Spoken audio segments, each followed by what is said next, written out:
This is the day the Lord has made. We ought to rejoice and be glad in it. Let's try that again. This is the day the Lord has made. We ought to rejoice and be glad in it. You still don't got it. This is the day that the Lord has made, and we shall rejoice. Tell somebody we got a reason to rejoice. We shall rejoice. We shall rejoice and be glad in it. Look to somebody and say, neighbor, the Lord's been good to me. He's been real good. He's been good. God bless you. Certainly giving honor to the angel of this house. Come on, help me celebrate the angel of this house, Pastor Edward Jackson. Thanking him for this preaching privilege and opportunity, to First Lady Kim, and to my other brother, Reverend Joshua Hutchin, and to all of the other preachers and those who are here. God bless you. There is a word this morning. There's a word from the Lord found in the book of John. John, the 5th chapter, in the 5th verse.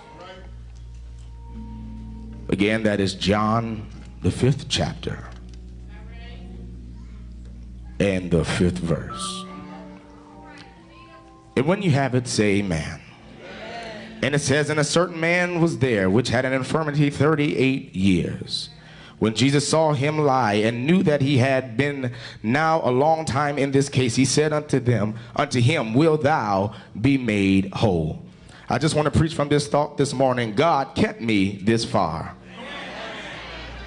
Tell your neighbor, say, neighbor, the preacher's going to preach about God kept me this far. Now turn to the other neighbor and say, neighbor, the preacher's going to preach about God kept me this far. I love you, Jesus. I worship and adore you. Just want to tell you, Lord, I love you more than anything. Oh, Lord, I love you, Jesus. I worship and adore you. Just want to tell you, Lord, I love you more than anything. Can anybody help me sing it this morning? I love you, Jesus. Oh, I worship and just want to tell you. Just want to tell you. Lord, I love you more than anything.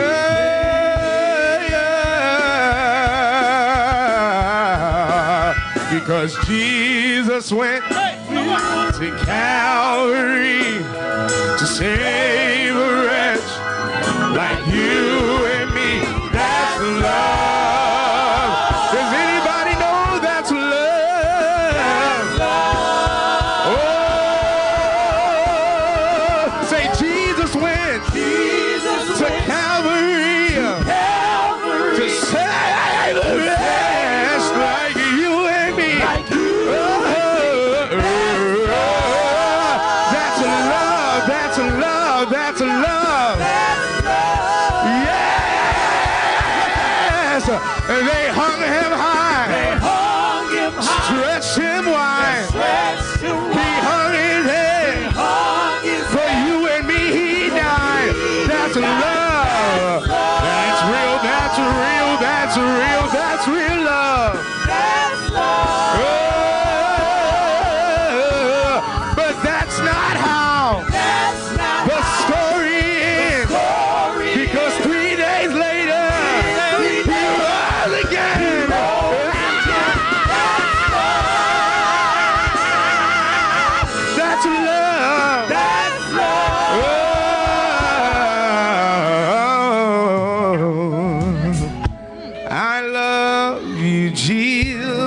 Yeah, God. Thank you, Jesus. I worship and adore you. Just want to tell you that I love you more than anything. Can everybody say it this morning? Break the music. I love you, Jesus. Ooh, yeah. I worship and adore you. Yeah. Just want to tell you that I love you more than anything. Come on, bless the Lord this morning, for he's worthy to be praised. I said he's worthy to be praised. He didn't have to wake you this morning. He didn't have to clothe you in your right mind. But I'm so glad, any glad people here? So glad that he did. God bless you.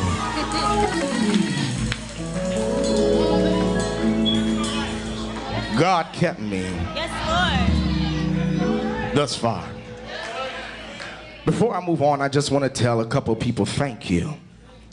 Grandma always taught me that when you're going somewhere and you get where you want to go, you never forget to tell people thank you. And I certainly want to say thank you to Pastor Jackson and to my other brother, Reverend Joshua, and to Sister Karen Ann Jackson, and to Sister Penny Payne, and to Brother Tony Payne, and there's just a whole list of other people that I want to tell you thank you for helping me get to where I am today. God kept me thus far. This text today is about the man at the pool. This text is recorded in John chapter 5, verses 1 through 15. As we look at this text today, it tells us that it was on a Sabbath day. And you know about the Sabbath day, don't you? It's a day of rest. But yet there was a feast going on in the city of Jerusalem at the pool called Bethesda. And so it just happens that there was a man that was laying there that received his miracle outside of the pool. Some folks may call this an inner city miracle, but the Bible tells us today that there were 5 porches, and each porch in Bethesda represented what that person was going through. Bethesda meaning in the Hebrew, the house of mercy. There were 5 porches, and each porch identified that person on what they were going through. There was a porch for the blind, a porch for the haughty, a porch for the wicked, a porch for the liar. There was a porch for whatever you were going through. But let me tell you today that your association identifies with your situation. You missed it. Your association identifies with your situation. So who you hang out with identifies what you're going through. Many sick people came to this house of mercy seeking something, and all of them did not just come on their own, but some of them got dropped off by their families because their families could not take care of them. But their families put them in a place where if the opportunity presented itself that they would be able to receive some healing. But upon the 100,000 people who came to this place seeking something, I noticed one thing in the text, that they were in the right place at the right time, waiting for the right moment. The Bible tells us that there was a man that was there who had an infirmity for 38 long years.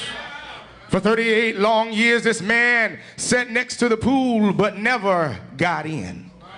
And if I could give you this man's name this morning, I would, but the Bible never tells us what this man's name is, but it does tell us about his condition. Notice, if you will, that this man was not known by his name, but he was known by the status of his condition. This man's condition swallowed up his identity to the point where he was not known by who he was, but he was known by what he was going through. For 38 long years, this man spent all of his time in the same place, dealing with the same situation, seeing the same people day in and day out, dealing with the same dilemma, but yet this man still did not receive his miracle. The question I have today is, and somebody may be saying today, they're wondering why were there so many sick people in one place? And the answer is, the reality of it is that all of these people was in the right place. They were laying by the pool. And, well, Reverend, why were they laying by the pool? Because the text says that an angel of the Lord would come down and stir up the water. And the first person who was going to jump in the pool would receive their miracle. The one thing that I learned from the text again is that you have to be in the right place at the right time to get what you need. And I hear you thinking, you're saying, Reverend, what was so important about the water? Well, the angel of the Lord would come down, stir up the water, and after troubling of the water, the first person who would make it in would be made whole. But the question that puzzles me the most is, why did this man not jump into the pool?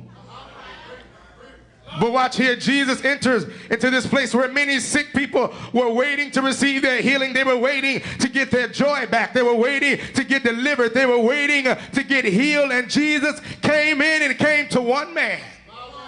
Out of all the many people that were laying there sick, Jesus came to the man who was there for 38 long years. Let me pause right here and tell you, Jesus entered into a place where everybody was sick, where folks were walking around and trying to wait for help to come, but little did they realize that their help was already in the room. They didn't realize that the one who spoke and dead men got up was in the room. They did not realize that the one who healed the woman with the issue of blood was in the room. They did not realize that the greatest doctor and the physician was right there in the room. And I want to tell somebody this morning that what you need is right here in the house of God. I find it amazing that Jesus came into a place and went over to the man. He looked at him and already knew what he was going through. He already knew who he was and how long he was going through what he was going through. And I want to tell somebody today, God already knows what you're going through. He knows you by your name. He knows how many hairs are on your head. He knows you. He knows how long you've been going through it. But the songwriter says, I gave it over to the Lord and I stopped worrying about it and he worked it out. But the question is why, after all of these years, didn't this man just jump into the pool? Well, the reality of it is, saints of God, is that this man became comfortable in the situation that he was in. And on top of that, this man was in a place where sick people came to try to compete against you for help. But watch this, Jesus now questions the man and says to him, will thou be made whole? But watch this in verse 7. The man that had been laying by the pool answered Jesus and started making excuses. Do you know anybody that like to make some excuses? They always like to make excuses. It can never be their fault. It always got to be somebody else's fault. So this man says to Jesus, he says, Lord, I have no man to put me into the water.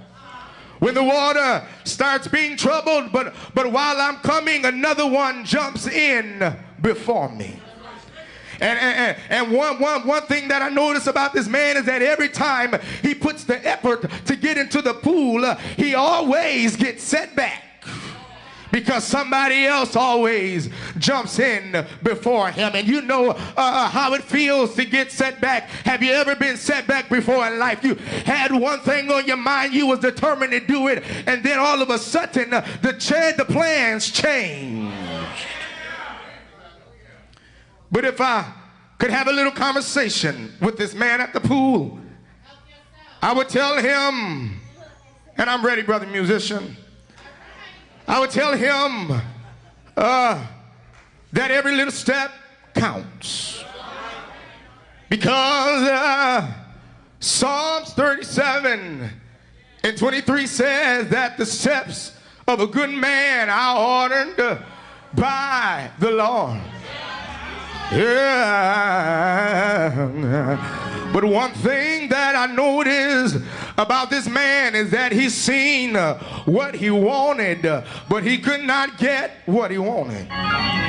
because his plans kept on changing.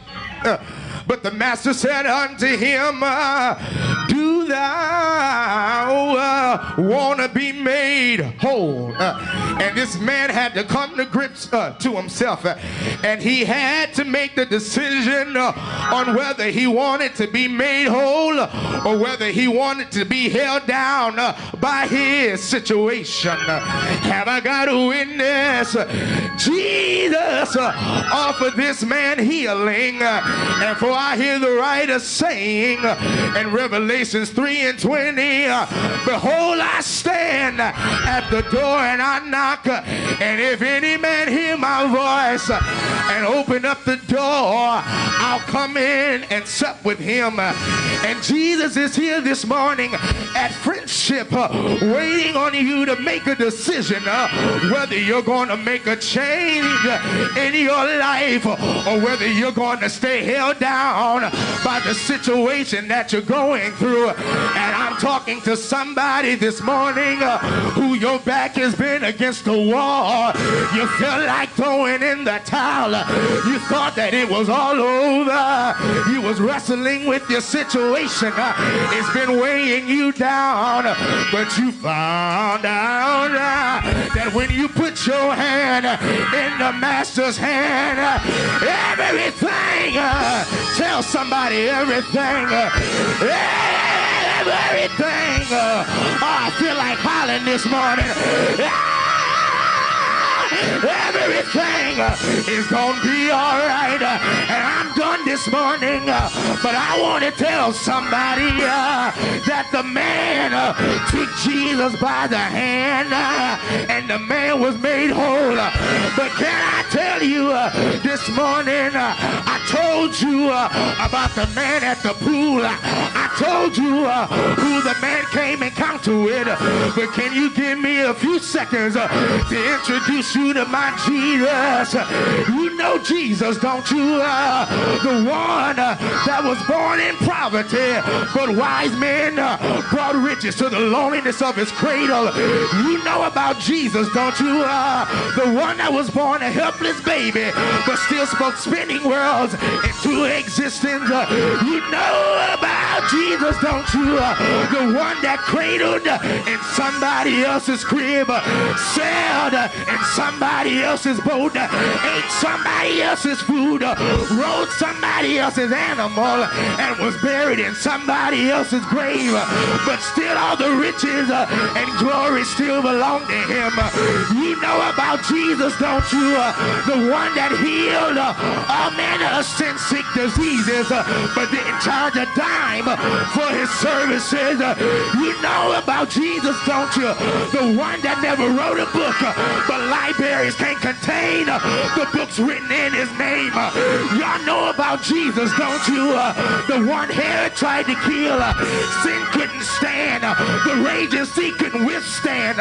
Sinners couldn't resist. Death couldn't destroy. And the grave couldn't hold. They put my Jesus on the old rugged cross at Calvary is where my Savior died. He said, Father, forgive them, for they know not what they do. He dropped his head in the locks of his shoulders. He died. Tell somebody, he died for me. He died. Put him in a cold old grave. Stayed there all day Friday and all day Friday night, all day Saturday and all day Saturday night. But oh, sexy in here.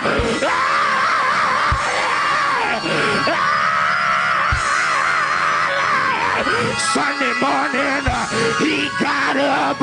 Tell somebody he got up. He got up. Yes, he did. Grab your neighbor by the hand. Get a real good grip. Grab that neighbor like God has been good to you, and shake him and rock him. Rock him and shake him. Shake him and rock him. Rock him and shake him. And say, neighbor, say, neighbor, My back has been up against the wall. I felt like throwing in the towel. My heart's been heavy, but I learned weeping may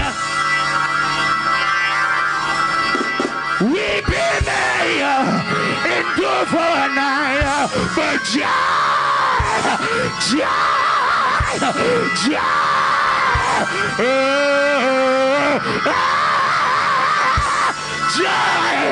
is coming in the morning. Tell somebody he's been good to me. He's been good. Good. Good.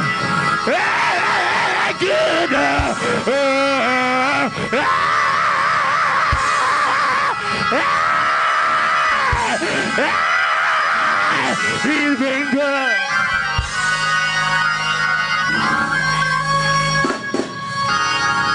To somebody, he didn't have to do it. He didn't have to wake me this morning. He didn't have to close me in my right mind. But I still got joy. Tell somebody I got joy. I got joy after all I've been through. After all the hell I've been through. My enemies tried to destroy me. My mama died. Uncle in the hospital. But I got joy. Yeah. Yeah. Yes. Yes. Yeah.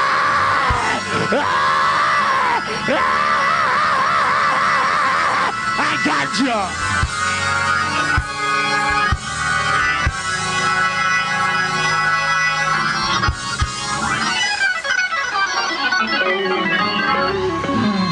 Grab somebody one last time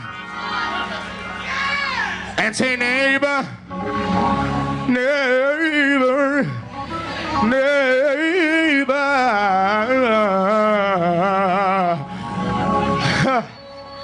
Tell him it's been hard. It's been rough. I've had some mountains to climb. Had some valleys to go through. When it looked like it was all over, God stepped in right on time. Have I got a witness? And can you just give me 1 second to tell you what I've been through in the last 2 weeks? Took my mama to hospice. Yes, they did. And then a couple days later, they pronounced her dead. But you know what I did? I went to God in prayer and I said, Lord, I know you answered prayer. You answered the prayer for the 3 Hebrew boys. You answered Daniel's prayer. You answered Paul and Silas's prayer. And so I know that you'll answer my prayer.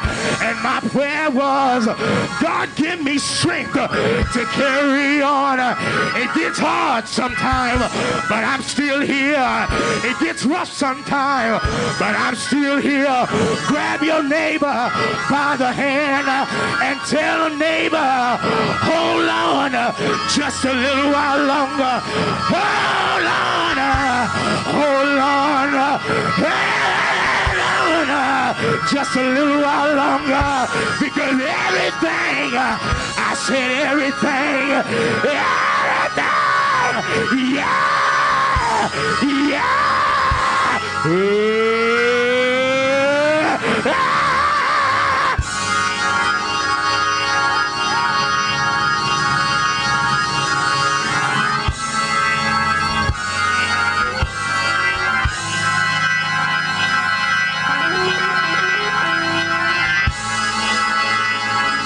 Tell somebody he will. Come on, tell somebody he will. He will. If he doesn't do anything else for me, he's already. Oh, could you praise God for what he's already done? He's already. He's already. Yeah. Yeah.